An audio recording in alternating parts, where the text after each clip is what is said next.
Welcome to C.S. Lewis Talks. There is a sobering truth that many believers do not like to face. Not every place that calls itself a church is truly leading people closer to God.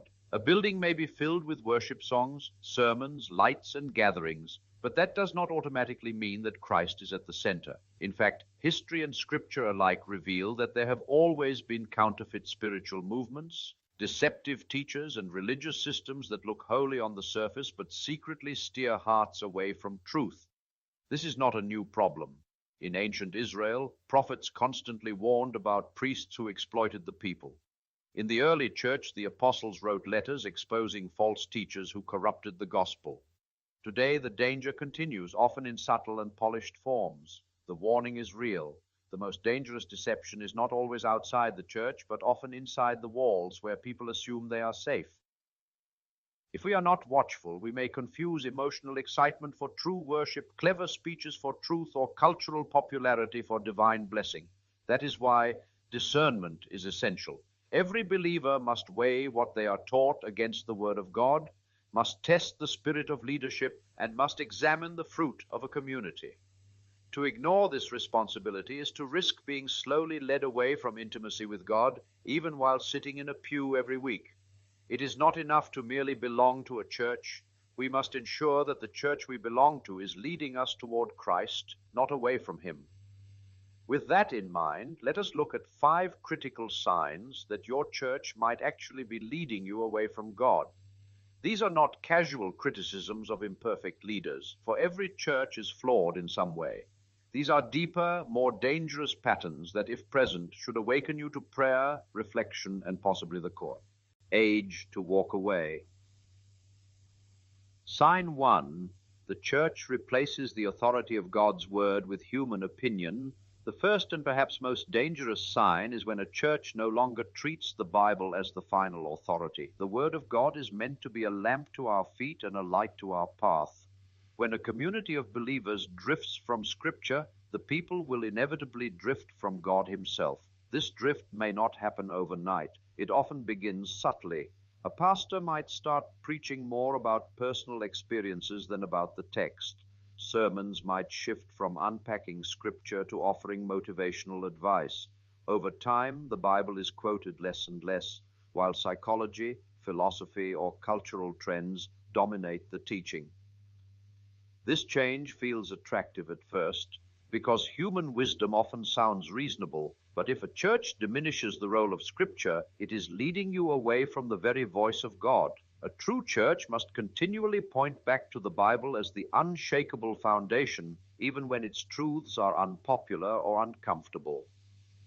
A counterfeit church, however, will downplay or even contradict the Word when it collides with human desire.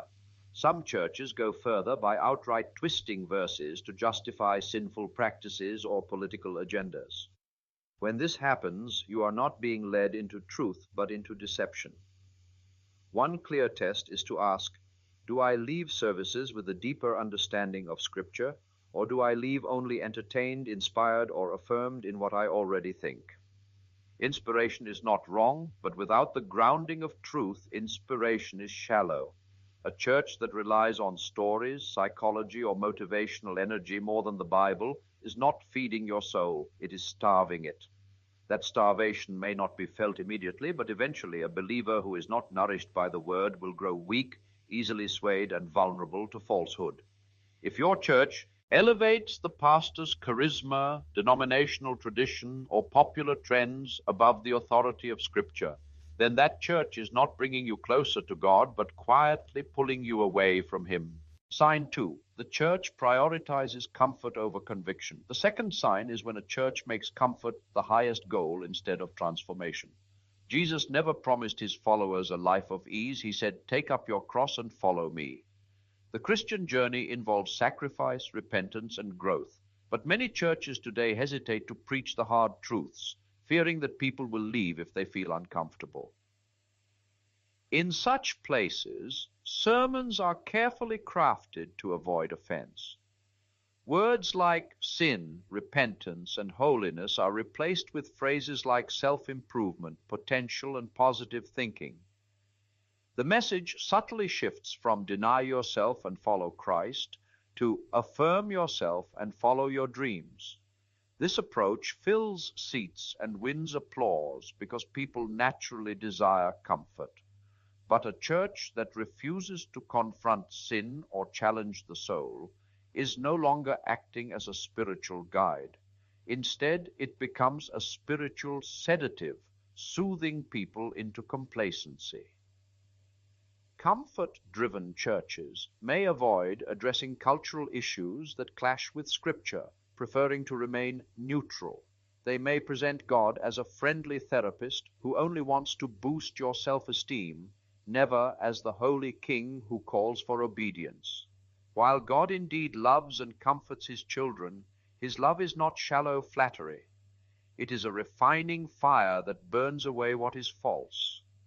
A church that refuses to speak this refining truth is leading people not to holiness, but to compromise.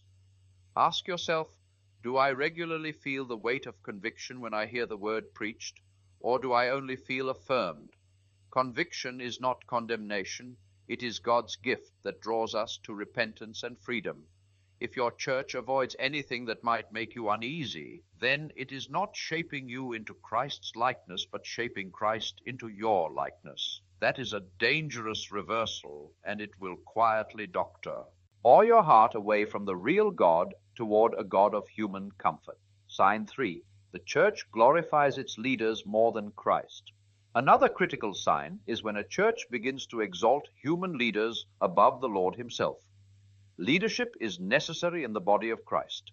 God appoints pastors, teachers, and shepherds to guide his flock.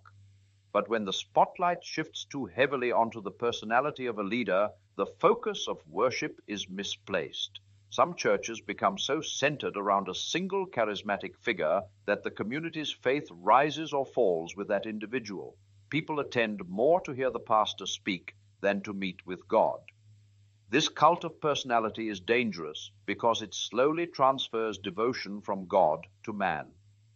When a leader is praised more than Christ, or when the leader's words are taken as unquestionable, the church is no longer functioning as the body of Christ, but as the stage of a performer.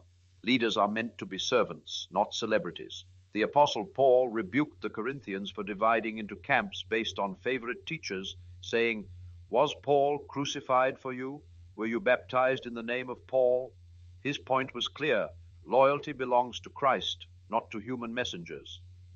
A sign of danger is when criticism of leadership is treated as blasphemy, when transparency is absent, and when the leader's image is more carefully guarded than the flock's spiritual health.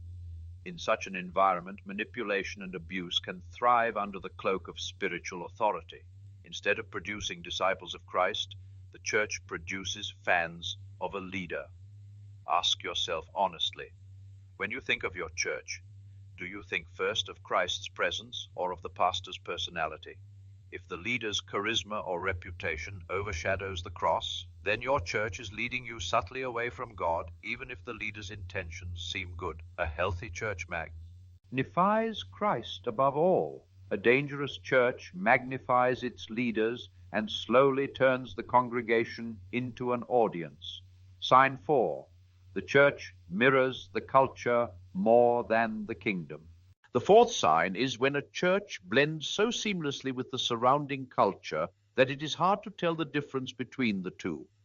Jesus said that his followers are to be in the world, but not of it. The church is meant to shine as a countercultural light, reflecting God's kingdom values even when society disagrees. But when a church is more concerned with fitting in than with standing apart, compromise sets in. This can be seen in how churches adjust their message to avoid offending cultural norms. Some begin to water down biblical teachings on morality, family, or justice to remain relevant. Others adopt entertainment-driven worship services that mimic the world's concerts, reducing reverence to a show. Still others embrace the same obsession with money, status, or politics that dominates the culture. In these ways, the church ceases to be salt and light. It simply becomes another flavor of the world. When cultural approval becomes more important than God's approval, the church becomes spiritually powerless. A community that conforms to the world cannot transform the world. This is not about external style, but about internal allegiance. A church may use modern tools, technology, and music and still be faithful to God. But if the core message and mission are diluted to match society's shifting morals, then the church is no longer leading people toward the kingdom, but blending into the kingdom of man. Ask yourself, does my church challenge me to live differently than the world, or does it reassure me that I can have the world and Christ with no sacrifice?